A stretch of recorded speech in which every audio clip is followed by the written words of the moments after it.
البنات، ان شاء الله تكونوا بألف خير. اليوم رجعت لكم في فيديو جديد باش نحكيو على شعري. دونك الكلكم تسالوا فيه على شعري، الكلكم تسالوا فيه على لون الصبغه، كيفاش طولته، خاطر عمناول كيما كنت تتذكروا قصيته قصير برشا لهنا. على هذاك يجيوني برشا اسئله كيفاش طولته، شنو عملت، شنو نستعمله بالضبط. هذا الكل باش نحكيه لكم بالتفصيل في الفيديو هذا. اذا كانكم انتريسي اقعدوا معايا. كما تعرفوا انا من قبل دونك عندي برشا ملي نصبغ في شعري اسود. عندي تقريبا عامين ولا 3 سنين ديما نصبغ في شعري اكحل، على خاطر اللون يعجبني، نحسه يواتيني، يمشي معايا وكل شيء. دونك عندي ممكن توا 6 شهور من الصيف، من الصيف عمناول في بالي صبغت مره بركه، عاودت صبغت اسود.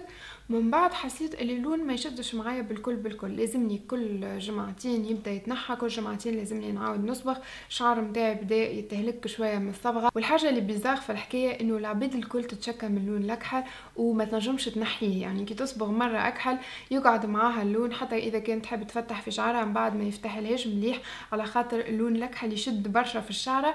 لكن انا ما نعرفش علاش وين ما نصبغ شعري اكحل تتنحى الصبغه وحدها. دونك ما نعرفش بالشمس بتاتخ بالطقس بالغسلين دونك تطيح لي الصبغه. بورتون ما نصبغش، ماهوش شامبوان كولورون، نستعمل فيه صبغه عاديه دائمه معناها عاديه وديما يتنحى لي. حتى وقتها سالت الحجامه نتاعي وما فهمتش، معناها ما عرفتش شنو السبب اللي يخلي الشعره نتاعي تفتح بعد ما نصبغها كحله بالسرعه هذه. وبالنسبه للون هذايا نتاعي اللي برشا تسالوا فيا عليه، دونك كما تشوفوا الشعرات دونك فما شعره فاتحه، فما غامق من هنا، ما تفهموا حتى شيء، كيف من هنا فاتح، من هنا غامق، من هنا يعاود يرجع غامق، حاسيلو داخل في حيط شعري.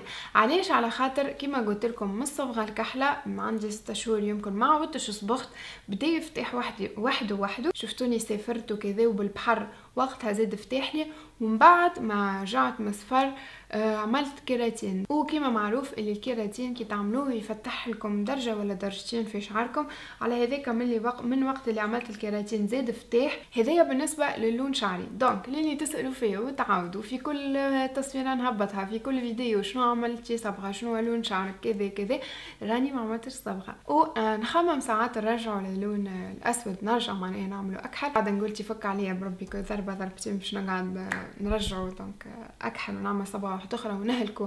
خاصه توا شعري المده هذه تيح مش نورمال، يعني كي نمس شعري هكا هوب لازم يتيح شعري.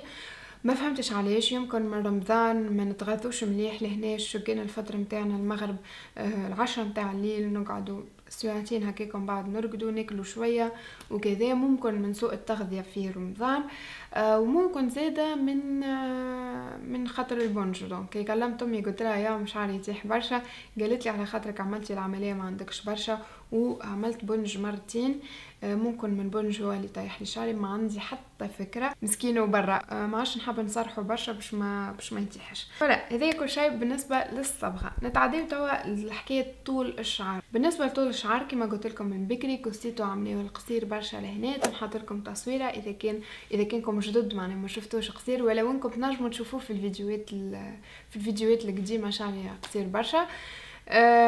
قصيته عمناول، عملت عملة في حياتي ندمت عليها مش نورمال اللي قصيته، مش على خاطر قصيته قصير، من الاول اني نحب نقص قصير، لكن كي مشيت للصالون قصوهولي معوج برشا. دونك واحدة طويلة واحدة قصير، حسيته توا سيء القصان، شطبت عليه ما عادش نحب نقصه بالكل.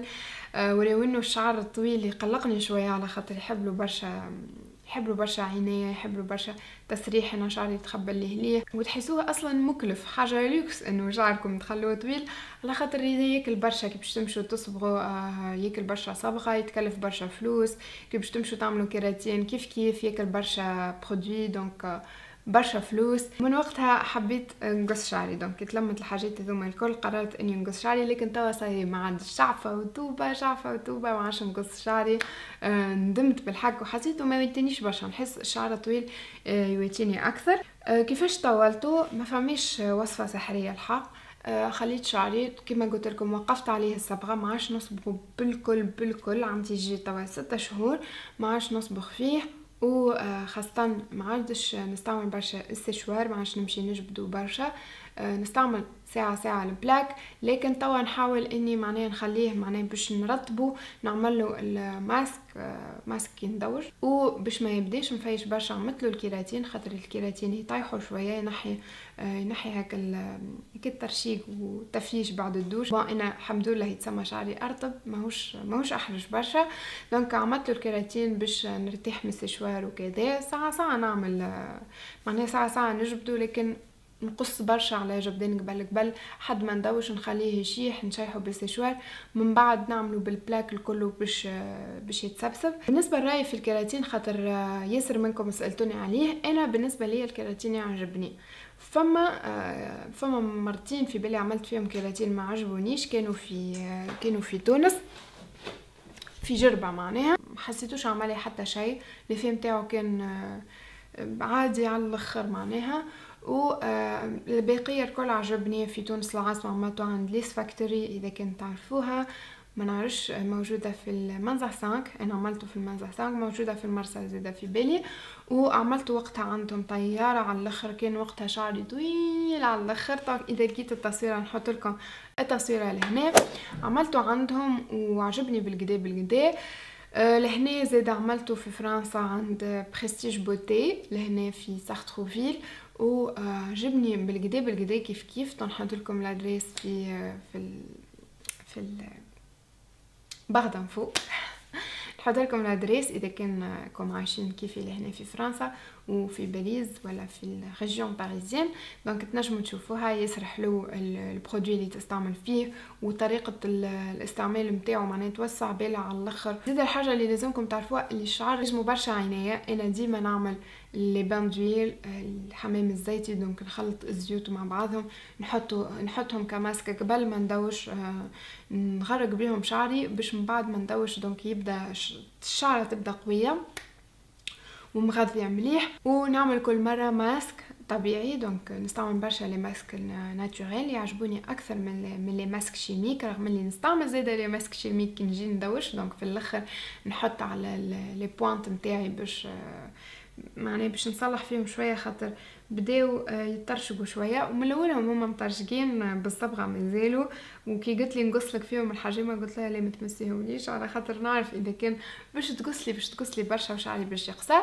دونك ديما نعمل لهم ماسك نتاع السيف ولا نتاع لوريال، والله نسيت. تنجموا بالنسبه للماسكات الناتوريل دونك تلقوهم على القناه نتاعي، عملت لكم برشا فيديوهات على ماسكات شعر، وان شاء الله في الفيديو الجاي نعمل لكم معناها طرق العنايه ونصائح وكذا شنو تنجموا تعملوا بالضبط وبالتفصيل. زيد فما حاجه اخرى اللي هي الفيتامينات اللي تنجم تقوي الشعر، اللي تنجموا تاخذوهم كحريبش كيما هذوما من هير انفينيتي. كما قلت لكم شعري بدا يطيح برشا الايامات هذوما، وحسيت اللي هو ضعيف برشا، كي نسرحه وكي ندوش كذا يطيح بصفه غريبه.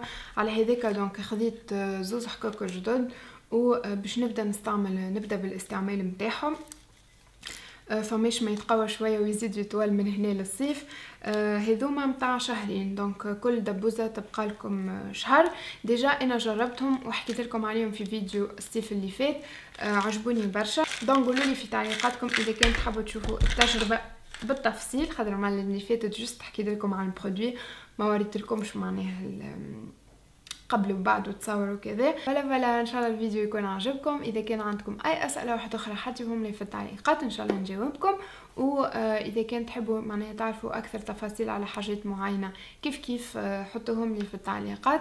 وما تنسوش تشاركوا على الانستغرام وعلى الفيسبوك نتاعي، وانا ان شاء الله نشوفكم في الفيديو الجاي. باي باي.